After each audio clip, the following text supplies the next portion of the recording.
Shalom, selamat pagi Bapak, Ibu, Saudara.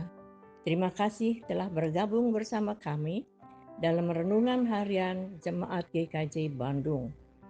Bersama kita akan mendengarkan firman Tuhan dan merenungkannya.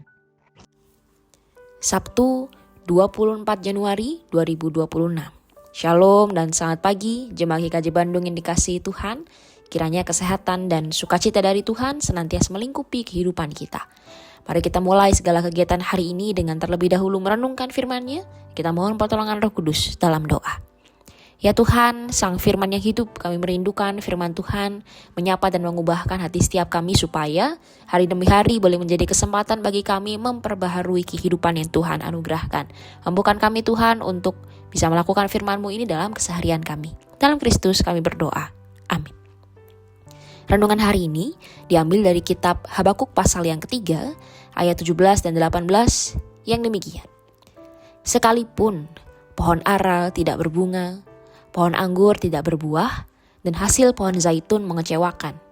Sekalipun ladang-ladang tidak menghasilkan bahan makanan, kambing domba terhalau dari kurungan, dan tidak ada lembu dalam kandang, aku akan bersukacita di dalam Tuhan, bersorak-sorai di dalam Allah penyelamatku. Renungan hari ini diberi judul Selalu Mengucap Syukur.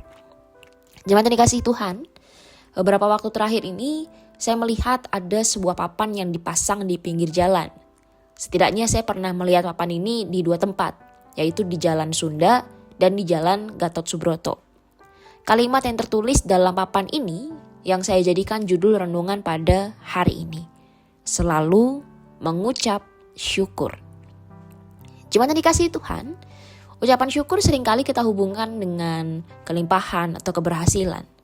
Tapi kalau kita baca bacaan kita hari ini, Habakuk mengatakan justru ucapan syukur bisa lahir di tengah kekosongan. Ia tidak sedang berada dalam masa panen, tapi justru dalam ancaman kehancuran. Ekonomi sedang runtuh, masa depan gelap, harapan manusia hampir tidak ada. Tapi di titik inilah seorang Habakuk berbicara paling jujur. Ia tidaklah menutup mata melihat kenyataan yang pahit, tapi ia juga tidak membiarkan kenyataan itu kemudian menentukan sikap hatinya.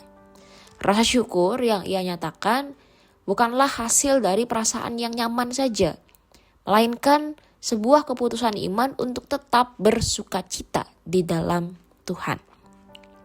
Habakuk menggeser pusat syukurnya dari apa yang ia miliki, ia ganti kepada siapa yang ia miliki. Ketika hasil ladang gagal, Allah tetap menjadi sumber keselamatan. Ketika penopang hidup runtuh, Tuhan kan tidak ikut hilang. Nah, inilah ungkapan syukur. Bukan karena keadaan berubah sesuai dengan apa yang kita inginkan, tetapi karena Allah tetap setia memegang kehidupan kita. Ketika kita bersyukur di tengah ketidakpastian, Habakuk sedang menyatakan bahwa harapannya tidaklah ia gantungkan pada hasil, melainkan pada Allah yang berdaulat atas segala hasil itu. Nah, jemaat yang dikasihi Tuhan, hari ini kita diajak untuk belajar bahwa mengucap syukur bukanlah setelah badai berlalu, tapi justru ketika badai itu masih berlangsung. Selalu mengucap syukur berarti ketika kita memilih percaya bahwa Tuhan tetaplah bekerja, bahkan ketika kita belum melihat hasilnya. Rasa syukur ini menjaga hati kita supaya tidak pahit, supaya iman kita tetap teguh di tengah kegelapan, dan supaya kita tetap bisa berdiri teguh. Karena kita tahu bahwa Allah yang kita sembah adalah Allah yang tentu akan menyelamatkan kehidupan kita. Mari kita berdoa. Tuhan, hari ini kami disadarkan pada sebuah kalimat yang sederhana, selalu mengucap syukur. Hal yang kadang kami lupakan karena begitu banyak masalah yang kami hadapi. Ampunkan kami Tuhan untuk melakukan apa yang Tuhan kehendaki seperti yang diajarkan oleh Habakuk yang justru bisa menyatakan ungkapan syukurnya ketika ia sedang mengalami berbagai macam kegagalan dan kekhawatiran. Ajar kami untuk berserah sepenuhnya kepadamu Tuhan dan ajar kami untuk mengucap syukur senantiasa. Dalam Kristus kami berdoa dan bersyukur. Amin.